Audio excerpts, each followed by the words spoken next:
जोधपुर में resident doctor Rakesh Bishnoi की आत्महत्या के मामले ने तूल पकड़ लिया है।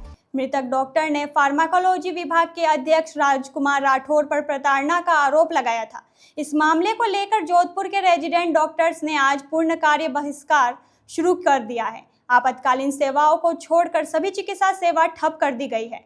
रेजिडेंट डॉक्टर की मांग है कि राकेश बिश्नोई के मामले में दोषियों को कड़ी सजा दी जाए और निष्पक्ष जांच हो। जब तक यह मांग पूरी नहीं होती तब तक अनिश्चितकालीन हड़ताल जारी रहेगी। रेजिडेंट डॉक्टर एसोसिएशन के सचिव डॉक्टर रंजीत चौधरी ने बताया कि रेजिडेंट डॉक्टर के साथ आए दिन दुर्घटनाएं हो रही हैं, लेकिन कोई ठोस कार्रवाई नहीं होती, इसलिए अनिश्चितकालीन हड़ताल का फैसला लिया गया। इससे पहले सांकेतिक धरने और काली पट्टी बांधकर काम किया गया, लेकिन कोई कार्रवाई नहीं हुई। मजबूरन हड़ताल का रास्ता अपनाना पड़ा। उन्होंने कहा, हमारा एक साथी खो गया है। वीडियो में जिनके खिलाफ आरोप लगाए गए वह व्यक्ति अभी भी पद पर है। निष्पक्ष जांच के लिए उसे पद से हटाना जरूरी है। जब तक ऐसा नहीं होता निष्पक्ष जांच संभव नहीं होगी। हड़ताल के कारण 590 रेजिडेंट डॉक्टर चिकित्सा सेवा से हट गए हैं। मेडिकल कॉलेज प्रशासन ने वैकल्पिक इंतजाम किए हैं और सीनियर डॉक्टर ने मोर्चा संभाला है। हालांकि ओपीडी में मरीजों की भीड़ बढ़ रही है, जिससे मरीज परेशान है। मरीजों का कहना है कि उन्हें हड़ताल की जानकारी नहीं थी और चिकित्सा जैसे जरूरी क्षेत्र में हड़ताल नहीं होनी चाहिए। इस हड़ताल के मायने क्या है? 500 आज भी हड़ताल पर है। क्या उम्मीद आपको सरकार के आज मांगे? हम इसका पहला मायना तो यही है कि कोई चिकित्सक चला गया और उसकी आज 7 दिन तक डेड बॉडी पड़ी है और उसकी जांच पड़ताल नहीं हुई, तो ये क्वेश्चन खड़ा कर रहा है कि कोई भी चिकित्सक, उसकी कोई वैल्यू नहीं। राजस्थान में कभी भी कोई भी मर सकता है। आज यहाँ मर गया, उदयपुर में मर गया और अजमेर में खिड़कियां गिर रही डॉक्टरों के ऊपर। मतलब यह हालात है कि चिकित्सक की कोई वैल्यू नहीं है, किसी को कोई समझ ही नहीं रहा। वो चिकित्सक जिसने संघर्ष करके अपने एरिया का, गांव का वो टॉपर होता था, फिर वो एमबीबीएस में आता है, फिर एमबीबीएस करता, फिर वो पीजी में आता है और पीजी में आने के बाद पता लगता है एक को करंट से मौत हो गई, एक के ऊपर खिड़की गिर रही है, एक ने सुसाइड कर लिया क्यों? थीसिस के कारण परेशान है। हम नहीं मान रहे कोई गलत है किसी के, पर कम से कम जांच पड़ताल तो हो उसकी। आज जो उसके लिए दावेदारी जिस पे की गई है या जिसका नाम वो लेके गया वो पदाधीन है, वो प्राचार्य की पोस्ट पे, अतिरिक्त प्राचार्य की पोस्ट पे उसका रहना, उसका विभागाध्यक्ष की पोस्ट पे रहना, तो क्या आप समझ सकते हैं कि जहाँ पे जांच होगी तो उस जांच का विभागाध्यक्ष उसमें आरोपी मान रखा है, तो क्या वो जांच फेयर हो पाएगी?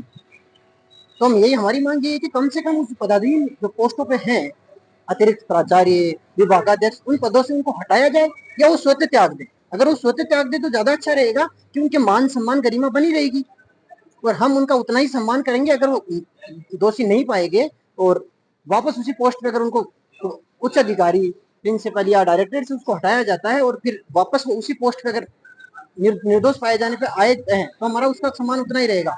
और अगर दोषी पाए जाते हैं तो न्यायिक प्रक्रिया से जो होगा वो होगा।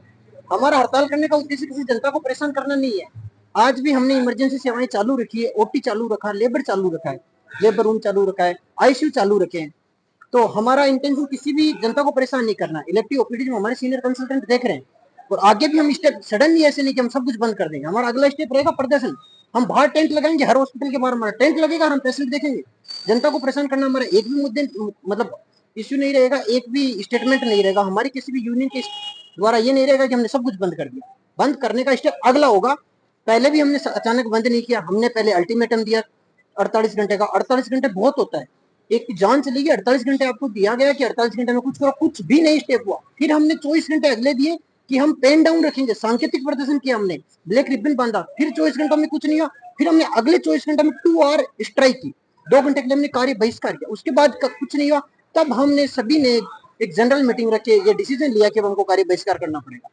हम मजबूर होकर इस स्टेप पे आए। एक हमारा साथी चिकित्सक चला गया, हमारे यहाँ खाने पीने रहने, एक करंट लग रहा, या तो पानी की व्यवस्था नहीं है, अधिकांश हॉस्पिटल में पानी की व्यवस्था नहीं है, जब पानी की व्यवस्था में करंट लग रहा है। आपका एक बच्चा है, वो उसको आपने बड़ा किया, 30 साल का किया, उसके छोटे छोटे 2 बच्चे हैं, वो आ रहा, उसको करंट लगने से उसकी मौत हो गई। एक बच्चा है, आपने पाला पोसा बड़ा किया, उसने बहुत गांव का एरिया का टॉपर रहा, उसने पीएमटी पास की, फिर वो एमबीबीएस किया, फिर उसने पीजी की, और पीजी करने के बाद पता लगा उतना प्रेशर में, इतना डिप्रेशन में चला गया, उसने गोली खा ली। उस परिवार पे क्या गुजरेगी? और उसकी जांच नहीं हो रही। हमारे टीचर्स एसोसिएशन ये मानते हैं कि उनका जो भी साथी टीचर है वो गलत नहीं है, तो हम कौन से दोषी साबित कर रहे हैं? हम यही तो बोल रहे हैं, मांग करो, दोषी साबित करो या निर्दोष साबित करो। इस चीज में रोका क्यों गया? आज उसकी पोस्टमार्टम नहीं हो पा रहा, बॉडी में पड़ी है, उनके परिजनों की भी सरकार मांग सुने।